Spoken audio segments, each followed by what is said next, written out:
Boa noite. Já dei boa noite para Carlinha aqui no chat. Agora chegou quem? Priscila, boa noite. Olá, minha gente, arrumando para variar os fios aqui, com o nosso cenário pelado, porque será assim até que eu me mude. Se eu virar para cá, ó, vocês vão ver que já tem caixa ali, ó. Eita, que tá uma zona na minha casa, gente, vocês não têm noção. Mas olha, fiz aqui um ângulo que nem parece que minha casa tá essa indignidade que tá. Vamos lá? Então, boa noite, meu povo. Boa noite, Maristela.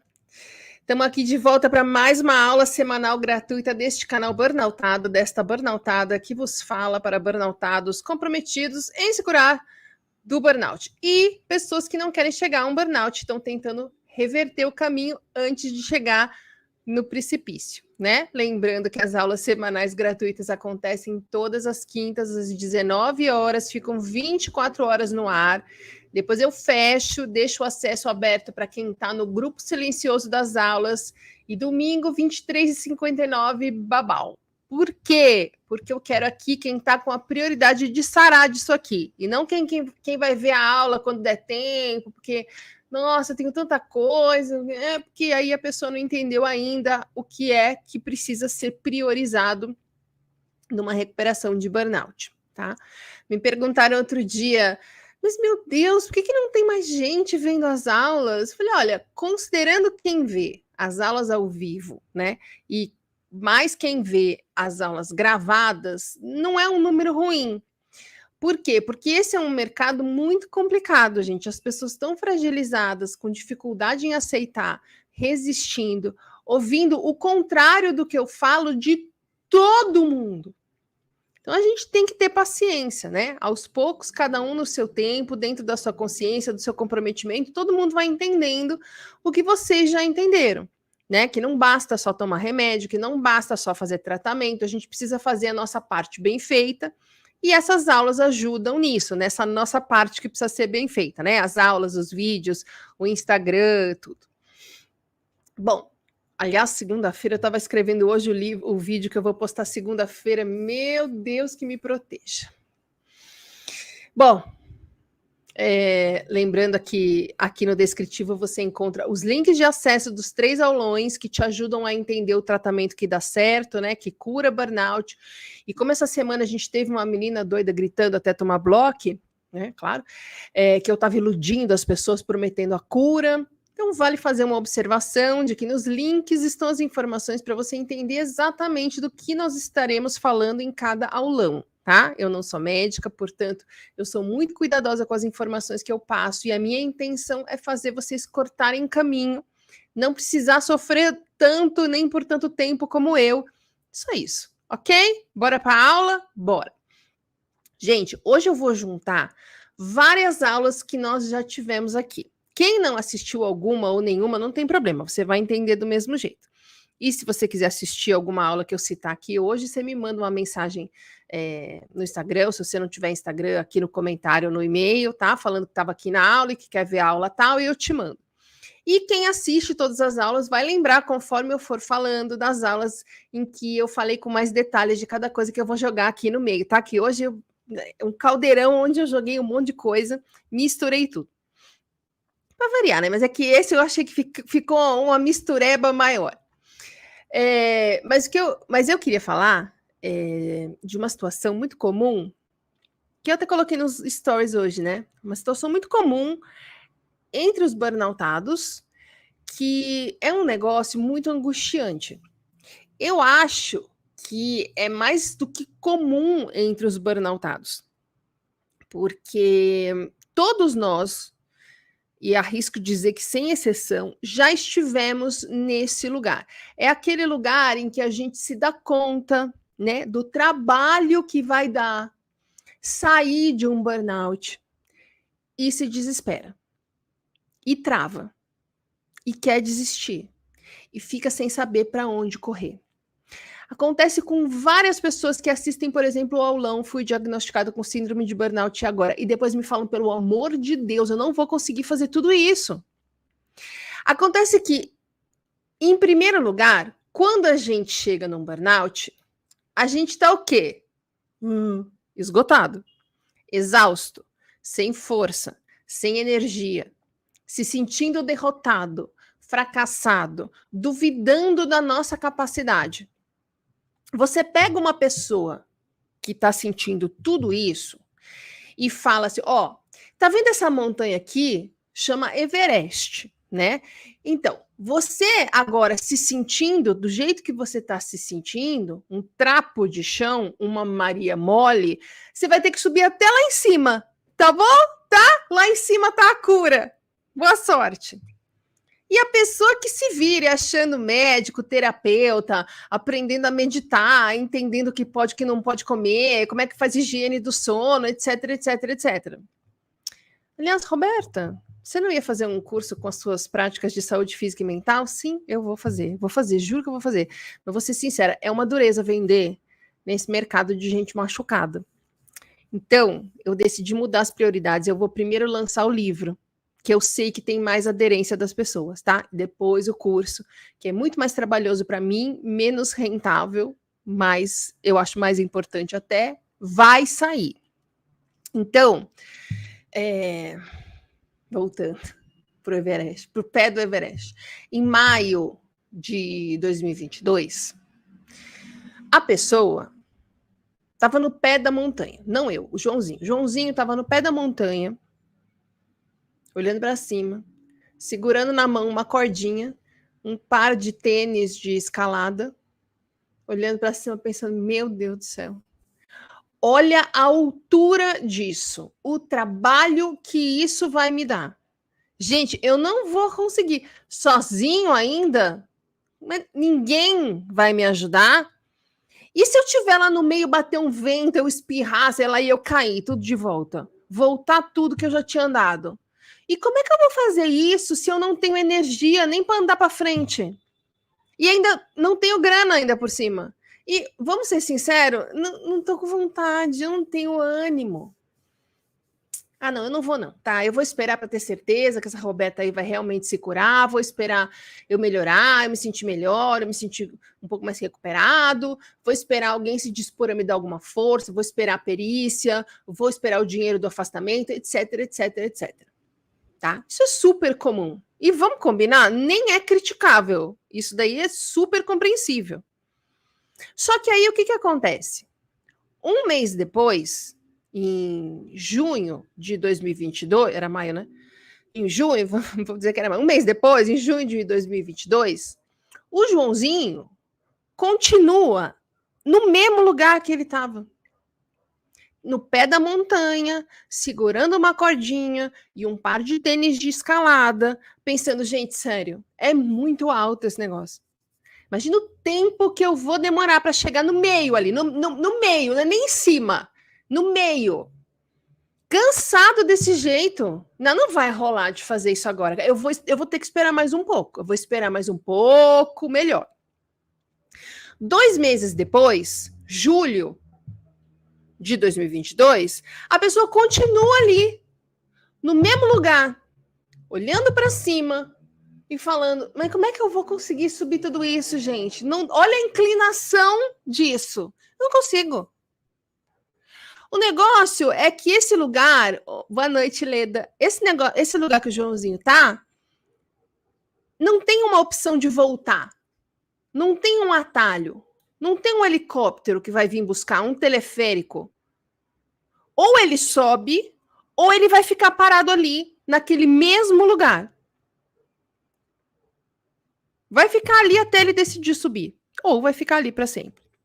Aí, 6 meses depois, novembro de 2022, o Joãozinho tá no mesmo lugar. Falando, tá vendo? Eu não melhorei nada. Já pensou se eu tivesse subido? Você já pensou? Que agora eu tô até um pouco pior, eu acho. Se eu tivesse subido, não ia chegar nem ali nos primeiros 100 metros. Melhor eu ficar aqui. Dezembro, ele tá no mesmo lugar. Falando, talvez eu devesse subir, né? Mas, gente, olha a altura. Eu com esse tênis, eu nunca usei esse tênis. Não sei nem como pisa. Será que é seguro? Ah, melhor não. Aí, em maio de 2023, um ano depois, ele está no mesmo lugar, com a mesma cordinha, com o mesmo par de tênis de escalada na mão, só que se sentindo mais incapaz do que um ano antes, se sentindo mais cansado do que um ano antes, se sentindo mais frustrado do que um ano antes, se sentindo mais desanimado do que um ano antes. E a cada novo mês que passa e ele está no mesmo lugar, mais frustrado, desanimado, exausto, ansioso, deprimido, estressado, ele vai ficar cada vez mais ansioso, deprimido, estressado e empacado, e frustrado, e estressado, e desanimado, e acreditando que não tem capacidade, que não tem merecimento, que é impotente, etc, etc, etc. E a coisa começa a parecer impossível. Mas como é impossível? Como é que você sabe que é impossível se você nem tentou? Você nem saiu do lugar, você não deu um passo. Como é que você sabe que é impossível? Como é que você sabe que está mais difícil ou menos difícil? Gente, eu lembro, quando eu era criança, eu ia durante as férias de verão. Sim, no começo do ano, nas férias de verão, eu ia para um acampamento. E nesse acampamento tinha, não acampamento de barraca, né? Aqueles acampamentos que a gente vê em filme americano, que tem chalés, tem lá as atividades, as rotinas, os monitores, etc. Para quem é velho, é o Paiol Grande. Nesse acampamento tinha, nessa temporada de 3 semanas que a gente passava lá todo ano, 2 dias não consecutivos de excursão. Tá? Então era uma oportunidade da gente se aventurar ali fora dos limites do acampamento. Então você podia escolher, tinha escalada, tinha passeio de canoa, de cavalo, caminhada, subir na cachoeira, enfim, você escolhia, se inscrevia de acordo com a sua idade, né? Porque era para meninas de 10 a 14 anos. Então tinha algumas excursões que com menos de 12 você não podia fazer, né? E talvez de 9 a 14, não sei. Você se inscrevia e no dia da excursão juntava o grupinho e o grupinho ia de mochilinha, cantil, 2 monitoras adultas e um guia da região. No dia que eu e a minha mãe fomos fazer a minha inscrição na primeira vez, antes da primeira vez que eu fui, né? Tinha um escritório aqui em São Paulo, e o acampamento é São Bento do Sapucaí. Perto, mas é no meio da montanha. Então, eles tinham um escritório aqui em São Paulo. E na entrada do escritório tinha uma parede com um painel fotográfico gigante. Era moda no final dos anos 70, início dos 80. Para quem é jovem, imagina um papel de parede, tá? Que é uma foto ampliada no tamanho da parede. Tá? Então, por exemplo, no escritório do meu pai, ali 80, 81, tinha uma parede da sala dele que era a foto numa floresta. E no escritório do pessoal do acampamento tinha uma foto gigante do quê? Do pessoal, das meninas acampantes, subindo ali, escalando a Pedra do Baú. Inclusive, a Pedra do Baú é o logotipo, ou parte do logotipo do acampamento. Eu lembro que a gente botou o primeiro pé no escritório. Gente, sério, antes de a gente se situar onde estava, minha mãe bateu o olho naquela foto, ela quase voltou. Aí ela me falou, eu tinha 10 anos ou 9 para 10. Ela virou para mim, você não vai aí, hein? E eu, que sempre fui cagona, olhei e falei, gente, mas não precisava nem ter falado, porque eu não vou num negócio desse nem a pau. Olha a altura. A Pedra do Baú é uma pedra. Isso, Maria Conceição, aqui, o Paiol perto de Campos do Jordão. Exatamente isso, Paiol Grande. A Pedra do Baú é uma pedra gigantesca que tem uma... Não é um morro, portanto, é uma pedra, tá? Gigantesca, que tem uma lateral que eles fincaram, uma lateral reta, que eles fincaram uns grampos de aço nessa pedra, formando como se fosse aquela escada, sabe aquela escadinha que tem no helicóptero quando os caras vão salvar a pessoa, tem uma escadinha de cordinha que você vai subindo assim? que você vai subindo com o cu na mão? Então, é essa. A diferença é que essa escadinha que eles fizeram na pedra, os degraus estão presos na pedra. Então, é uma escadinha que não balança, né? Presta atenção nisso. A escada não balança, tá? A escada não balança. Essa informação vai ser importante. Gente, sabe vergalhão? É uns troços de aço, assim, como se fosse uma corda grossa feita de aço, que tem dentro das construções. Se você vê um prédio construindo ou caindo, você vê ali essas estruturas, que tem gente que faz portão com esses vergalhões que são grossinhos, assim, aquele portão de grã. É que eu atendi a Gerdau, eu não sei se vocês sabem do que eu tô falando, mas imagina uma corda bem grossa, só que é de aço. Tá? Então, eles fizeram o quê? Eles fizeram com esses vergalhões uns grampos, assim, no formato de grampo de papel, e fincaram aquilo na pedra, né? Fizeram de um tamanho que caiba 2 pés e 2 mãos e grampearam aquilo na pedra. Então, subir a pedra do baú é você ir subindo esses degraus. Não tem corda te segurando, você tá subindo, se você soltar, se você espirrar, você despenca e cai. Eu vou contar um negócio. Eu falei, a escada não balança, mas se tiver nublado, a nuvem te empurra e você balança. Eu não sei como é que isso era permitido, tá? A gente tinha 12, 13 anos subindo essa caralha. Se escorregasse a mão, a gente despencaria, caía, morreria, mas graças a Deus ninguém morreu, não sei como. Bom, os anjos da guarda deviam estar tudo com burnout. Bom, sempre fui cagona, falei, mamãe, não se preocupe, não vou. Fui de novo com 11 anos, fui de novo com 12 anos, e aí, com 12 anos, eu já poderia ir na excursão que subia a Pedra do Baú, se eu quisesse. Só que eu também, além de cagona, sempre fui o quê? Maria vai com as outras. Porque eu nunca suportei ser criticada, certo? O melô do burnoutado, que quer agradar todo mundo. Então, para que não falassem que eu era criancinha, que eu era cagona, que eu era medrosa, para que não debochassem de mim, eu falei, eu vou, claro que eu vou. A minha mãe não tá aqui, eu vou. E não só eu me inscrevi na excursão que subia a Pedra do Baú, como eu fui numa que a gente subia 3 morros. O primeiro era Sussa, tá? Que era só andar para cima. É só andar mesmo, como se fosse uma ladeira. O segundo tinha 3 obstáculos que eu considero meio perigosos, porque cada um desses 3 obstáculos te oferecia sempre o risco de você cair de uma altura boa, e um deles de você cair mesmo no precipício, no nada e morrer, né? Sempre uma coisa maravilhosa. Enfim, eu entendo o medo da minha mãe hoje, porque eu, adulta, não iria nem a pau, e se minha filha falasse que eu ia lá catá-la no meio da mata, falar, não vai não! Bom, para finalizar, os 3 morros, a gente subia a Pedra do Baú, e descia, né? Porque se tivessem me dado a alternativa de viver lá em cima para sempre, eu ficaria. Porque descer é muito pior do que subir, por um motivo simples, que você só se toca quando você vai descer. Você tem que olhar para baixo. E aí você se dá conta que você está na altura de um prédio de 500 andares. Isso não é um modo de dizer. Eu fui pesquisar a altura desta caralha que eu subi com 12 anos de idade. A questão aqui é, quando a gente estava indo para o primeiro morro, eu já estava querendo voltar. Porque aquilo vai ficando perto, e aí você vai se dando conta do tamanho da enrascada em que você se meteu.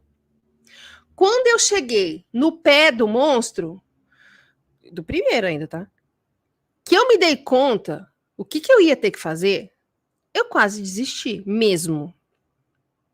Mas eu pensei, meu Deus do céu, se eu falar que eu não quero ir, vão me chamar de cagona, né?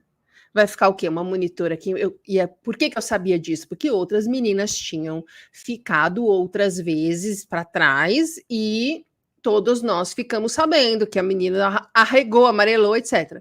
Aí eu pensei, gente, eu vou ficar aqui no pé do morro, olhando para cima, todo mundo subindo a Pedra do Baú, uma monitora do meu lado com cara de bunda, né? Por horas, porque demora. Vão contar para todo mundo. Bom, eu fui. Gente, foi super fácil. Tô falando sério. Era só você ir prestando atenção em cada passo, em cada lugar que você pisava ou pegava, manter uma distância, né? Porque se a pessoa de cima voltasse com o pé, para não pisar na sua mão, e não, ninguém deu instruções. Eu não sei como ninguém nunca morreu, sério mesmo, de verdade, tá? Eram meninas de 12, 13, 14 anos, não se vira nos 30 do morro.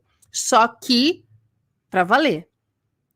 Se alguém pisa na sua mão e você solta a mão, você cai no nada. Então você ia subindo. Quando eu vi, eu tava lá em cima. Juro por Deus. E tem mais, como eu sempre fui grande, colocavam na minha mochila uma caixa de madeira, gente, pelo amor de Deus, anos 80, com ovos cozidos dentro. Cada um levava uma parte da comida, né? As cozinheiras do acampamento preparavam a comida, embalavam, e aí eles dividiam o peso, né? Claro, entre as pessoas que iam na excursão. E, obviamente, quem era grande, né? As grandonas levavam as coisas mais pesadas. Eu sempre ficava com a caixa de madeira do ovo cozido. E eu subi com mochila e tudo. E eu me senti tão foda por eu ter subido que na descida, que era o caos, a nuvem empurrando, a gente balançando, olhando para baixo, tinha menina travada, tinha menina chorando, tinha menina gritando, tinha o guia subindo de ladinho para ver se conseguia fazer alguma coisa, mas aí ele quase caiu. Olha, e eu de boas, a cagona, de boas. Fiquei com o cu na mão na primeira balançada? Fiquei, não vou negar. Mas depois eu fiquei de boas. E aí eu fui todos os anos que eu fui no acampamento, eu fui na Pedra do Baú. Porque eu descobri que as coisas são muito menos complicadas fora da nossa cabeça. Aqui a Maria Conceição falando, eu fiz minha filha prometer que não ia subir. Só não sei se ela não foi ou mentiu. Olha, eu, como sempre fui idiota, eu sou muito ruim para mentir, gente. Para minha mãe, então eu contei depois, ela acho que porque ela estava me vendo ali na frente dela inteira, né? Ela ficou meio assustada, mas não muito, porque eu estava lá, né? E depois ela não recomendou mais, acho que ela viu que não adiantaria, né? Enfim, mas voltando ao burnout. Por que a gente fica no pé da Pedra do Baú sem ter coragem para dar o primeiro passo e começar a subir? Porque a gente não sabe por onde começar. Afinal de contas, cada um fala uma coisa mais disparatada do que a outra. A gente é muito mal orientado no burnout, eu sempre falo isso. Então a gente não sabe por onde começar. A gente não tem força, a gente não tem ânimo para fazer nada. Porque a gente trava toda vez que pensa que pode repetir o passado, se a gente sair do lugar. Vai que eu saio do lugar, consigo subir, volto para a rodinha do hamster e repito tudo que aconteceu comigo, todo o sofrimento que eu passei. Às vezes o burnout parece para a gente um lugar de trégua, sem que a gente se dê conta. Por que a gente fica sem querer subir? Também porque a gente se preocupa demais com o que as pessoas pensam da gente. E se elas já estão achando o pior da gente antes da gente começar a subir, será que subir não é mais chance, não é dar mais chance para eles terem o que julgar da gente? Sem perceber, a gente pensa isso também. O negócio é que a gente chega num burnout e acha. Presta atenção nisso daqui.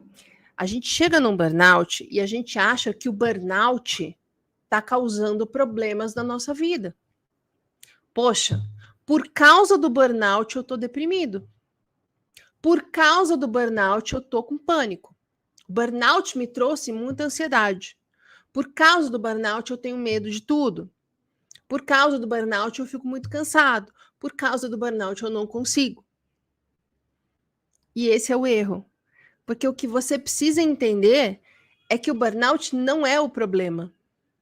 O burnout é a consequência de uma série de problemas que você fez questão de ignorar durante muitos e muitos anos.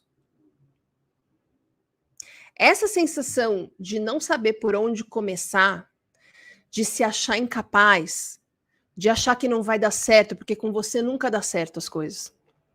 Essa sensação de impotência diante da vida, por mais que eu me esforce, as coisas não mudam. Eu vejo as pessoas se dando bem, a vida delas andando, e eu estou sempre parada, sempre em dificuldade. Essa sensação de ser julgado demais por tudo, por todo mundo, injustamente. Essa sensação de que é melhor ficar parado, quieto, sabe? Passar por baixo do radar das pessoas, passar despercebido, ficar invisível. Tudo isso, gente, já estava aí, já estava aqui. E tudo isso fez a gente estar sempre estressado. E por ter ficado assim estressado por anos e anos e anos, a gente entrou em estresse crônico. E por ter ficado em estresse crônico tanto tempo, a gente chegou no burnout. Você entende? É o contrário. Não foi o burnout que trouxe problemas para a sua vida.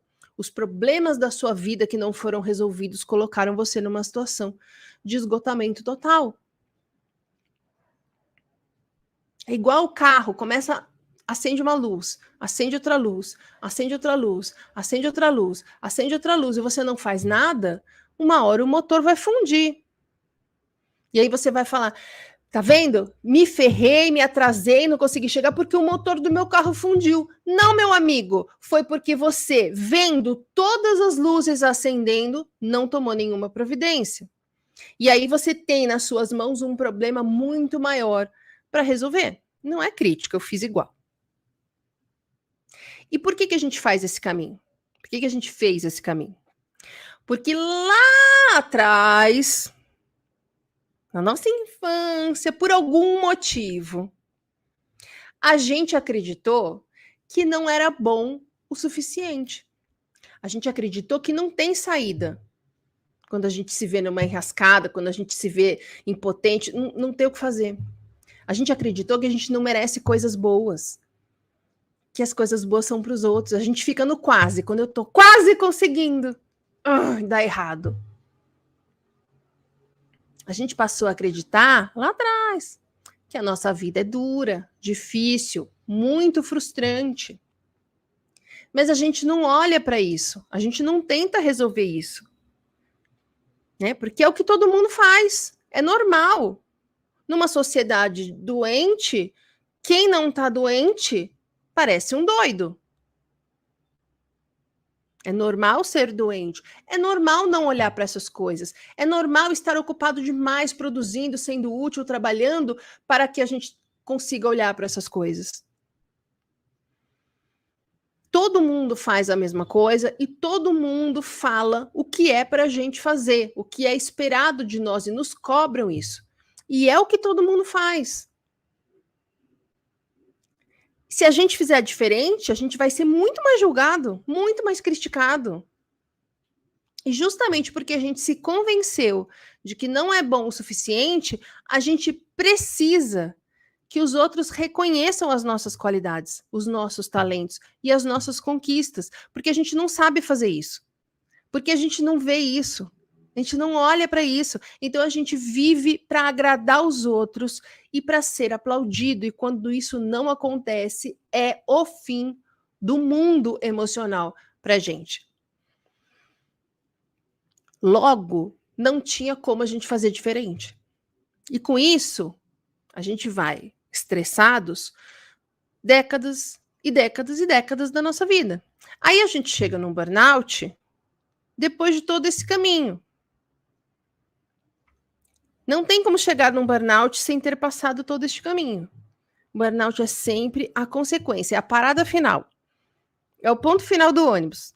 A gente, antes de chegar no ponto final, passou pela parada do eu não me sinto suficiente, eu não me esforço o suficiente, eu não sou bom o suficiente, eu me sinto impotente, eu me sinto incapaz, eu me machuco com o julgamento das pessoas, eu escolho as coisas pelo potencial de crítica que dá, e aí um dia você chega no burnout. É o fim da linha. Vocês lembram da aula sobre desamparo aprendido? Vocês lembram da aula? Talvez seja a mesma. Então, vocês lembram da aula do desamparo aprendido, que eu acho que foi... exatamente, a aula do desamparo aprendido em que eu falei sobre a importância da autoestima na questão do burnout, como ela é a raiz de tudo. E lembram que na aula da semana passada sobre a opinião das pessoas, eu falei sobre como a opinião e o medo do julgamento das pessoas trava a gente e deixa a gente empacado no mesmo lugar? Se você teve uma vida em que, claro, sob o seu ponto de vista, você não consegue as coisas, por que que diante de um morro imenso que você tem que subir para sair de um burnout, você vai acreditar que você consegue subir o morro? Não tem como você acreditar. Se você teve uma vida em que você não é capaz de fazer coisas difíceis na sua cabeça, como você vai acreditar que você tem força e recurso para subir um morro imenso? Se todo mundo está te falando que burnout não tem cura, por que que você tentaria subir um morro que talvez não dê em nada? Se você está vendo que as pessoas estão falando que você é um fracassado, fraco, preguiçoso, mimizento, mesmo com você parado, por que que você vai se colocar em movimento para que elas tenham mais coisas para falar contra você? Por que que você vai arriscar um troço que pode dar errado? Para falarem que você é mesmo tão fracassado quanto todo mundo pensou que você era? E aí você fica parado no mesmo lugar, me mandando emoticon de chorinho, falando que o burnout é muito difícil, que é muito triste, que não tem saída, etc, etc. Você fica com raiva, revoltado, frustrado, me mandando comentário que eu iludo as pessoas dizendo que tem saída, porque você não está vendo a saída. A saída está na sua frente, mas o medo, o desânimo, a resistência que a gente tem é tão grande que a gente não consegue ver aonde está a porta que a gente precisa abrir. Estou falando sem julgamento, tá? Porque eu fiquei no pé dessa montanha anos, sem coragem para botar o primeiro pezinho para subir, pensando em tudo que pode dar errado durante a subida. Mas quando eu comecei a subir, da mesma forma que aconteceu na Pedra do Baú, eu vi que era muito mais fácil do que eu pensava, muito menos difícil do que na minha cabeça. Não é fácil, não é mole, não é simples, mas é bem mais sussa do que você imagina. E a outra opção é você ficar no pé do morro sem sair do lugar, na lama com as muriçocas te atacando. Quanto mais você acredita que você não consegue subir, que você não vai conseguir subir, que você não tem como conseguir subir, menos probabilidade vai existir de você conseguir subir. Porque o que acontece quando a gente não quer sair? Eu falei de um jeito esquisito. O que acontece quando você não quer sair? Eu te chamo, vamos subir a Pedra do Baú comigo? E você tem medo. Você vai falar, mas tá frio. Ai, mas agora tá de noite. Não é que você quer? Eu não tenho um tênis bom, né? Que hoje é quinta, amanhã eu acordo cedo, não posso ir. E o seu cérebro vai trazendo mais e mais coisas para você que possam servir de justificativa para você ir. Porque você não quer ir, o medo te impede. E o que acontece quando é o contrário? Quando você quer muito ir, seu sonho é subir a Pedra do Baú de noite. E eu te chamo para ir agora, vamos na Pedra do Baú? Aí você vai falar pro seu marido que o jantar tá no forno, pra sua mulher que não precisa te esperar, pro seu filho que ele vai dormir no vovô, e você pega seu tênis e vai. Mesmo se estiver chovendo, mesmo se seu tênis for velho. E o seu cérebro vai te trazendo mais e mais coisas que possam te ajudar a se convencer que a melhor coisa que você pode fazer agora é ir subir a Pedra do Baú que você sempre quis. Na aula do Desamparo Aprendido, eu falei sobre os estudos que fizeram para entender esse comportamento.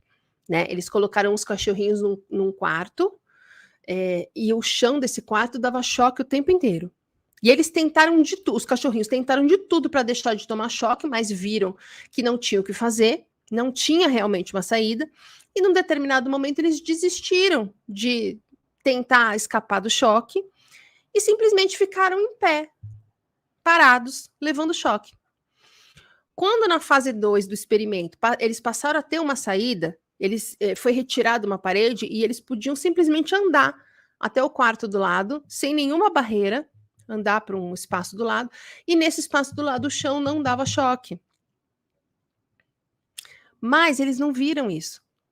Não tinha mais uma parede, eles não viram, eles não tentaram. Eles ficaram em pé, tomando choque, porque eles já tinham se convencido que não tinha o que eles pudessem fazer.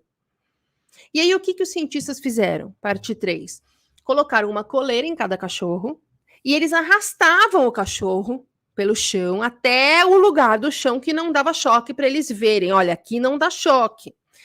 Punham de novo lá onde tomava choque e eles ficavam parados sem se mexer. Eles arrastavam de novo o cachorro até o lugar onde não dava mais choque. Ó, aqui não dá choque. Punha de volta e eles ficavam parados tomando choque sem tentar. Até que, depois de muitas vezes em que foram arrastados e voltaram, eles finalmente entenderam que bastava eles andarem para lá, que eles se livravam do choque, e aí eles passaram a enxergar isso. E aí eles andavam e paravam de tomar choque. Ou seja, as condições mudaram, mas eles não conseguiam ver. E agora eles viam que existe uma saída. É que eles estavam tão convencidos que não tinham uma saída que eles não conseguiam enxergar a saída. E é a mesma coisa que acontece quando eu falo para alguém que é para fazer tal coisa ou que é para procurar tal ajuda. Tem gente que me xinga, que fala que eu não estou entendendo a realidade dela. A coisa que eu mais escuto, por isso que eu falei que segunda-feira, semana que vem eu vou sofrer com o vídeo que eu vou postar lá, aqui, na verdade. A coisa que eu mais escuto é que eu falo que tem solução porque eu sou rica. A pessoa já se convenceu, a aula do desamparo também, negócio da autoestima, a pessoa já se convenceu que para ela não tem saída, porque pobre nasceu para sofrer, etc. Ela não acredita mais, ela nunca acreditou. A pessoa realmente acha que eu sou uma idiota, iludida, maluca, alienada. O nosso cérebro funciona por neuroplasticidade, que é a habilidade dele de salvar um arquivo em cima do outro. Então, da mesma forma que você salvou aí na sua cabeça o arquivo que não tem o que você possa fazer para melhorar, não tem o que você possa fazer para se recuperar, não tem o que você possa fazer para se curar, você precisa gravar por cima desse arquivo um outro em que você tem capacidade, em que você merece as coisas boas da vida tanto quanto qualquer outra pessoa, em que você acha o caminho, em que você descobre que tem jeito para você, sim. Como você vai fazer isso? Fazendo pequenas ações que ensinem para o seu cérebro que é possível. Da mesma forma que o cachorrinho era arrastado e voltava e arrastar, e um dia ele entendeu, do mesmo jeito que eu fiz o protocolo da Macarena, que o meu cérebro, o meu sistema límbico não conseguia desassociar movimento de risco de vida, e aos poucos eu andava 1 minuto, depois eu andava 2 minutos, eu andava 3 minutos, e eu consegui fazer com que meu cérebro entendesse que não tinha problema, e eu salvei um arquivo em cima do outro, o cachorrinho salvou um arquivo em cima do outro. Da mesma forma que eu fui subindo a pedra do baú, passo atrás de passo, e fui vendo que estava tudo bem, que era só prestar atenção aonde pisar, aonde pôr a mão. Eu fui ensinando para o meu cérebro que eu era capaz de fazer aquilo. E eu voltei do acampamento menos cagona e comecei a duvidar quando a minha mãe afirmava que alguma coisa era perigosa ou impossível ou que não era para mim. No vídeo que eu postei segunda-feira passada, aqui essa semana aqui no canal, eu conto de uma senhora que eu vi num vídeo maravilhoso, gente. Essa senhora tem lá seus 70 e tantos anos, sempre fez tudo o que esperavam dela. E um dia ela percebeu que a vida dela era chata, que ela estava chata. E aí tem o vídeo dela despirocando geral. Ela comprou um saquinho com uns adesivinhos de óleos pequenininhos, olhinho. É que eu falo olhinhos, eu acho que eu tô falando óleo de motor, sabe? O olho do rosto. Ela comprou um saco cheio de adesivinhos que são aqueles olhinhos que tem uma bolhazinha, sabe? Com a coisinha pretinha dentro. E ela saiu com a neta dela, que foi filmando tudo, foram a um supermercado e começou a colar esses óleozinhos em tudo que era lugar, nas frutas, nos cartazes que tinham foto de alguém, nas embalagens, sei lá. E ela morria de rir, gente, mas ela gargalhava tanto, mas ela, olha, sabe quando a pessoa não consegue falar de tanto que ri, ataque de riso mesmo? É um vídeo maravilhoso e que pena que eu não salvei. É um pequeno ato de coragem, entende? É um pequeno ato de coragem que faz com que o seu cérebro perceba que é possível ir para o outro lado. é um passo que você dá e firma e fala, ok, aqui eu consigo, e sobe. Pronto, já foi um passo. E agora, onde é que eu vou pôr a mão? Onde é que eu vou pôr o pé? São pequenos atos em pequenos atos que a gente consegue fazer grandes coisas. Mas quando você está diante da grande coisa, vendo só o objetivo final, você fala, não consigo. Não é assim. É desse jeito que funciona o negócio da gratidão, que eu sempre falo, e eu falei disso nos stories dessa semana, se eu não me engano, foi segunda ou terça. Foi segunda. A gente passou anos e anos e anos ensinando para o nosso cérebro, já vou no chat, tá, gente? Ensinando para o nosso cérebro que ele precisava focar em tudo que oferecia risco, perigo, ameaça, em todas as nossas frustrações, em tudo o que a gente poderia ficar frustrado, em tudo o que estava dando errado, em tudo que a gente não consegue fazer, em tudo que a gente não merece, tudo que a gente não sente como é que chama? O nosso poder em cima daquilo, de mudar, de transgredir, de transformar. E a gente fez um trabalho tão bem feito que o nosso cérebro não está mais programado para mostrar saídas, as oportunidades, as coisas que a gente merece, o lado bom das coisas. Porque ele entendeu que nada disso é relevante. Relevante para nós é saber o que pode errar, o que pode dar errado, o que já deu errado, onde a gente se frustrou, as coisas que a gente não consegue fazer e a vida é difícil e coisas desse tipo. A gente virou o cachorro que toma choque sem sair do lugar. E quando chega alguém e fala que a saída é para lá, a gente não enxerga a porta e fala para a pessoa que ela tá louca, não tem nada ali. Só que nenhum cientista vai te arrastar até você aprender. Ninguém vai te arrastar para cima. É você que precisa fazer isso. É você que precisa mudar a programação do seu cérebro. Você fez, você desfaz.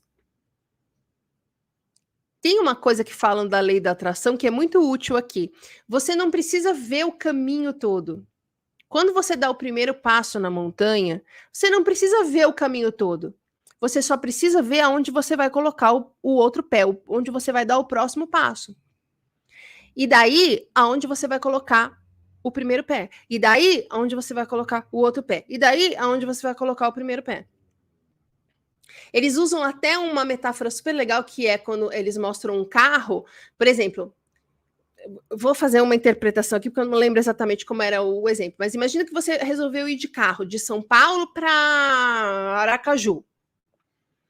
Você, quando entra no carro, liga o carro e começa a acelerar, você não precisa ver o caminho inteiro até Aracaju para checar se está tudo bem, se você consegue, onde tem curva, onde tem perigo, aonde... Não, você só precisa enxergar os próximos 30 metros. E depois, por isso que o farol do carro tem um certo alcance, porque é até onde você precisa ver para estar seguro. E conforme você vai andando, você vai vendo mais para frente e assim você vai até chegar no final. Se você for esperar conseguir visualizar absolutamente todos os metros do caminho de São Paulo até Aracaju, você nunca vai sair do lugar. Então, você não precisa entender como é que você vai dar conta de todo o caminho da recuperação de um burnout. Você só precisa fazer uma coisa por vez.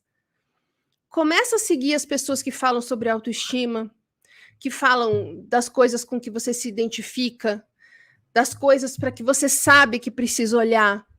Começa a pesquisar a ajuda que você precisa, quem pode te ajudar, quem pode te orientar. Começa a agradecer tudo que está dando certo. Começa a entender que as coisas que estão dando errado, entre aspas, podem apenas não ser do jeito que você achou que era melhor para você. Porque a gente não sabe o que é melhor para a gente. Muitas vezes a gente quer uma coisa, quer, sem saber que aquele não é o melhor para a gente. E quando a gente não consegue aquilo, a gente se frustra. E às vezes, por ficar tão frustrado, a gente não vê que a coisa que era melhor pra gente tá aqui. A gente fica olhando, ai, não consegui isso, ai, eu sou uma merda. Ó a coisa aqui falando, aqui, ó, eu não tô vendo porque eu tô olhando pra essa, eu não consegui. É sempre assim comigo. E aí eu acabo perdendo o que era bom e acreditando que só o ruim chegou pra mim. Eu que não tava olhando. Começa a listar suas qualidades. Começa a fazer pequenas coisas que você tem medo de fazer. Aquela conversa, aquela crítica, aquele elogio, aquele movimento, aquele passo. Vai devagar, mas vai. Quando eu resolvi que eu ia atender as pessoas e não sei o quê, eu falei, como é que eu vou conseguir isso com tanto de fadiga que eu ainda tinha na época? Ainda tenho, mas era muito, muito mais na época, um ano e pouco atrás, quando eu comecei. E eu comecei porque eu achei que eu ia sarar mais rápido, por conta do tratamento que eu tô fazendo. E aí outro dia eu falei, que bom que eu achei que eu ia sarar mais rápido, porque eu consegui ver que eu já podia fazer uma coisa que eu estava com medo de começar, porque eu achei que eu não iria conseguir, já que eu estava vindo de anos e anos e anos em que eu começava a fazer as coisas e a fadiga sempre me parava. Vai devagar, mas vai. Eu já passei muitas vezes falando assim, puxa, mas eu já poderia ter feito 500 produtos, 400 livros, 900 vídeos, não sei o quê, mas eu não consigo. E daí? De pouquinho em pouquinho, eu sei que eu estou ajudando as pessoas, eu sei que eu estou mudando a vida de muita gente e estou me ajudando e mudando minha vida também. Porque senão, gente, daqui a um ano, você vai estar aí no mesmo lugar, talvez culpando os outros por você não ter tido coragem de fazer o que tem que fazer, ou achando que não fez porque tinha que fazer outra coisa antes, e aí você nunca faz nenhuma das coisas e fica parado, estacionado, empacado no mesmo lugar. E aí, quanto mais tempo você fica empacado, mais você vai acreditando que realmente você não consegue, que realmente não é para você. As coisas estão sempre mudando, a gente está sempre mudando, e muitas vezes, se não todas, o problema é que a gente está tão agarrado nessa ideia de que com a gente não tem mais jeito, que a gente não percebe que hoje a gente tem mais recursos, mais sabedoria, mais riscos, mais força, menos imaturidade, sei lá. Que hoje está mais fácil fazer aquilo que a gente ainda acha que não consegue fazer. Mas a gente nem sabe que está mais fácil, porque a gente não tentou nem quando estava difícil, nem quando está fácil. Talvez lá atrás você não tivesse como dar o primeiro passo ou o próximo passo. Mas hoje você já consegue, e por acreditar que não consegue, tá lá você empacado no pé da montanha sem começar a subir, olhando para cima, com uma cordinha e um par de tênis na mão, falando: ah, eu não vou. Ah, é alto. Ah, que difícil. Emoticon de chorinho.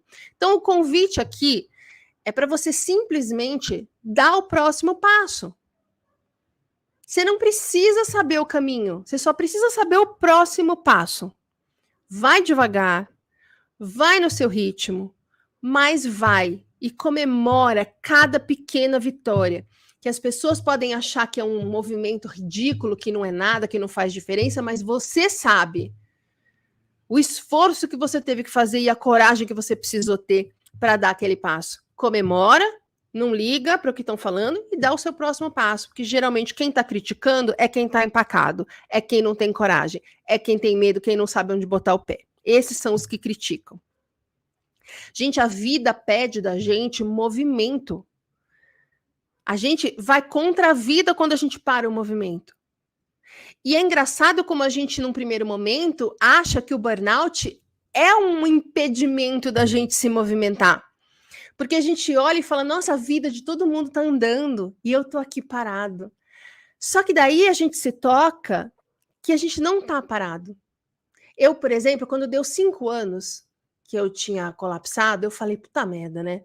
Eu tô há 5 anos aqui parada, minha vida estacionada, não acontece nada. E eu vendo nas redes sociais todo mundo, casa, descasa, viaja, volta, muda de emprego, vai e volta. E eu falava, eu tô parada e todo mundo tá andando. Mas hoje eu vejo que eu tava andando e eles estão parados, porque eles continuam imaturos do jeito que eram, correndo na rodinha do hamster do mesmo jeito, com os mesmos problemas, sentindo as mesmas incapacidades, tentando se preencher com a opinião dos outros. E eu fui evoluindo e fui entendendo e fui amadurecendo e fui me fortalecendo, tanto que muitas pessoas que eu admirava, hoje eu olho e falo, ai, não era tanto assim, né? É impressionante como a gente muda a nossa perspectiva. A gente acha que não está em movimento no burnout, mas o burnout empurra a gente é obrigado a se movimentar. Se a gente escolhe não se movimentar e ficar empacado no pé do morro, é uma outra coisa, é uma escolha nossa. Mas se a gente for no sabor da maré ali, no empurrão que o burnout dá pra gente, porque a gente anda na porrada no burnout, mas anda, a gente vai se movimentando. A vida pede da gente movimento. A vida pede da gente coragem. E é só tendo a coragem de se colocar em movimento que você vai conseguir sair do burnout e parar de sofrer tanto. Vai, que vai ser mais fácil do que você imagina que é na sua cabeça. Você consegue mais do que você imagina na sua cabeça. E para encerrar, antes de ir para o chat, que eu vou ler tudo e comentar, eu quero ler um trecho do Grande Sertão Veredas, do João Guimarães Rosa, que resume a aula inteira, só que em forma de poesia. Então, olha só. O correr da vida embrulha tudo. A vida é assim, esquenta e esfria, aperta e daí afrouxa, sossega e depois desinquieta. O que ela quer da gente é coragem. O que Deus quer é ver a gente aprendendo a ser capaz de ficar alegre a mais no meio da alegria e ainda mais alegre no meio da tristeza. A vida inventa, a gente principia as coisas no não saber por quê e desde aí perde o poder de continuação, porque a vida é mutirão de todos, por todos remexida e temperada. O mais importante e bonito do mundo é isso, que as pessoas não estão sempre iguais, ainda não foram terminadas, mas que elas vão sempre mudando, afinam ou desafinam, verdade maior. Viver é muito perigoso e não é não. Nem sei explicar essas coisas. Um sentir é o do sentente, mas outro é do sentidor. Até me arrepiei aqui, gente. É muito bonito. É uma mensagem que a gente precisa sempre ter em mente. O que a vida quer da gente é coragem. O que a vida quer da gente é movimento. E qualquer coisa que a gente fizer que nos coloque empacado no lugar, tá errado. E aí a gente precisa entender o que faz com que a gente ache que estar parado ali faz algum sentido ou é o que a gente merece. Ok? Ai, que lindo. Deixa eu ver aqui o chat, que eu estava empolgada e parei de ler. Aqui a Maria Conceição falando da filha, eu achei engraçado. Sandra, eu já volto aqui em você, tá? Espera só um pouquinho. Aqui a Maria Conceição, adorei saber do seu primo na aula passada, peguei como modelo. Eu contei que eu tenho um primo, na verdade, primo da minha mãe, que quando perguntavam para ele o que você vai ser quando crescer, ele falava mecânico, e todo mundo falava, nossa, que micho! Ai, credo! Só que ele resolveu ser mecânico, ele foi mecânico, ele montou a oficina mecânica dele, ele foi muito feliz sempre, e quem criticava continuou, aquelas velhas amargas que ficam, ai, credo! Ai, menina, você viu o filho da não sei quem? Quem que estava melhor? Aqui a Pri falando, é isso, sobre esperar que o outro te reconheça e não olhar para o problema na hora que acontece. E quando piora, a gente acha que foi conspiração. Vários insights aqui, assim que eu gosto. Aula que gera insights. Elane. Boa noite, maravilhosa. Boa noite, maravilhosa. Sabe que a gente só vê nos outros o que tem na gente, né? Então, boa noite, Elane, maravilhosa. Você me ajudou e muito, gratidão. Fico muito feliz, obrigada por me contar isso. Eu fico muito feliz quando me contam isso, porque a gente sempre ouve mais as pessoas reclamando, né? Ou duvidando da gente e tal. Eu adoro ouvir elogios, ouvir como eu ajudo, que diferença eu faço. Gente, eu acho muito, muito gostoso. É isso que é o combustível, né? Do trabalho que a gente faz na internet. Que trabalhar na internet não é fácil, não. Mas olha como é recompensador. O vitimismo retira as forças de superação da pessoa. Então, justamente o vitimismo é a consequência do desamparo aprendido. A gente se convence que a gente não tem o que fazer, que a culpa é dos outros e tal, e a gente fica empacado na vida. Exatamente isso. Manuel, você vai lançar livro novo? Vou. Eu vou lançar um livro que justamente é sobre essas aulas semanais que a gente faz aqui, como se fosse uma... Não é uma compilação. O conteúdo dessas primeiras aulas, não sei se 35 ou 40, essa daqui é a 40, vai entrar no segundo livro. Então, é um livro que, diferente do primeiro, que foi um relato, e que teve muita gente que falou, eu esperava uma coisa mais técnica, de mais pesquisa e não sei o quê. Então, talvez as pessoas que sentiram essa falta no primeiro livro se contentem mais com o segundo.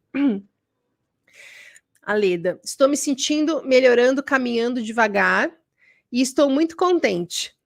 Fiz a festa da minha filha, consegui resolver mais da metade dos preparos sozinha e não passei mal. Aê! Nossa, me senti gigante. Nesse momento, choro de felicidade, graças a Deus, grata a Deus por você. Ô, Leda, que mensagem linda. Gente, é isso, as pequenas coisas. Eu já contei em algum lugar, não me lembro onde, então quem já ouviu, desculpa, eu sou tagarela e repetitiva. Eu vi um filme na década de 80, aqueles filmes porcaria que passa de tarde, que era uma moça que era talvez patinadora, não sei, e ela sofreu um acidente, ou esquiadora, sei lá, sofreu um acidente. E ela ficou tetraplégica por um período, né? O filme é basicamente a recuperação dela. Eu não lembro nada do filme, além desta cena que eu vou contar agora, porque foi um negócio que me marcou tanto, que ficou gravado como brasa com brasa no meu cérebro. A moça estava sem movimento de nada, estava tetraplégica, né? E daí ela tinha um namorado. E esse namorado, claro que é um namorado idiota, que vai, no fim do filme, ela fica com outra pessoa. Mas ele chega atendendo a um chamado dela, que ela queria mostrar a evolução que ela estava tendo no tratamento dela. Ele chegou no quarto de hospital onde ela estava com a expectativa de vê-la andar, levantar, ficar em pé, andar. Mas ela, o que ela tinha tanto para mostrar para ele era que ela conseguia esticar o braço, pegar tinha uma batata frita ali, não lembro porquê, pegar uma batata frita e trazer para a boca. Mas com muito esforço, tipo, era uma cena angustiante, porque ela, sabe, era tipo para ela conseguir mexer 1 centímetro do braço, e ele ficou muito decepcionado e muito frustrado, e foi super escroto, de falar, mas é isso? E ela estava, antes dele falar isso, assim, no céu, por ter conseguido isso, porque a gente acompanhou o esforço que foi para ela conseguir mexer esse braço até essa batata frita. Então, assim, não deixa que as outras pessoas tirem a sua motivação. Você sabe o que você precisou passar e o que você precisou fazer para conseguir preparar aqui um monte de coisa da festa da sua filha, por exemplo, sem passar mal. E com certeza deve ter chegado alguém falando, ai, mas só isso? Não, tudo isso. Então, Leda, parabéns. A Maria Conceição, que lindo poema. É lindo, né? É um trecho do Grande Sertão Veredas. A Ilane também gostou. Coloca A Vida que é da Gente Coragem, João Guimarães Rosa, que vai entrar. Esse trecho é bem famoso. Eu confesso, não li o livro. Conheço trechos, mas nunca li o livro. Aqui uma confissão, tá? Da pessoa que se diz escritora. Então é isso, gente. Ó, de novo, 19h58, estou ótima no horário. É isso, minha gente, que eu queria falar para vocês. Eu espero que tenha ajudado, tá? Porque a gente se vê muito nessa situação de estar parado, sem coragem de dar o próximo passo. Apenas dê o próximo passo. Sabe aquela história de dar o passo que Deus providencia o chão para você pisar? É isso. Acredita nisso porque é verdade. A gente tem clareza das coisas a partir do movimento que a gente faz. Enquanto a gente insiste, seja pelo motivo que for, seja percebendo ou não, em ficar empacado no mesmo lugar, a gente está sempre confuso, perdido, sem saber direito para onde a gente deve ir. A clareza vem do movimento, não é o contrário. Não é que a gente primeiro precisa ter a clareza para depois entrar em movimento. A clareza vem do movimento. A gente se movimenta para conseguir ter clareza do que a gente deve fazer, para onde a gente deve ir. Então, nunca esqueçam disso. A clareza vem do movimento, não é o contrário. Entre em movimento. Coloque-se em movimento, dê o próximo passo, porque assim você vai conseguir ter clareza sobre o próximo, e o próximo, e o próximo, e o próximo. E eu tô falando isso por experiência própria, foi exatamente isso que eu fiz, tá? Meio na intuição, mas foi o que eu fiz. Angélica aqui, obrigada, Roberta, boa noite. Eu que agradeço, gente, boa noite para vocês, boa semana, que essa seja uma excelente semana de movimento, de próximos passos e de comemoração de pequenas, grandes vitórias. Ok? Obrigada a todo mundo que está assistindo ao vivo. Um beijo para todo mundo que está vendo gravada. Fica 24 horas no ar. Amanhã, às 19 horas, eu coloco o link para vocês que estão no grupo e fica acesso válido e aberto até domingo, 23h59. Ok? Obrigada, gente. Boa semana. Um beijo. A Maria Conceição também agradecendo. Eu que agradeço a presença de vocês, a interação. Até semana que vem e boa semana. Um beijo. Ai, que bom, Josi. Amou a aula. Que bom. Tchau, gente. Obrigada.